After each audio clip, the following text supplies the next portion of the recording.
నానా పొలం అమ్మేసిన డబ్బులతో నేను ఒక బిజినెస్ స్టార్ట్ చేశాను నాన్న. నువ్వు ఆ బిజినెస్ ఏంటో అడగద్దు ప్లీజ్. ఒక 3 నెలల్లో ఆ డబ్బుల్ని డబుల్ త్రిబుల్ చేస్తాను, ఓకేనా నానా? నీ కొడుకుని నమ్ము నాన్న. ఎంత రేషియో ఎంత ఉంది? అయితే దాని మీద 50 వేసి. ఏంటి మామ 50 రూపాయలు బెట్టింగ్ వేసావా? 50 ఏంట్రా? 50,000 రా ఒక మ్యాచ్ కి. 50,000?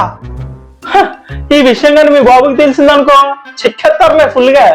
ఆయనకి తెలిసే లోపల ధర్మంతుని అయిపోతాను రా.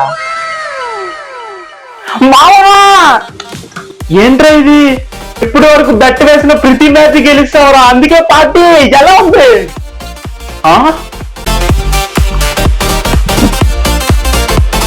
చూస్తుంటూ ఐపీఎల్ అయ్యే టైంకి బ్యాంకాక్ లో చేసుకుందాం పార్టీ.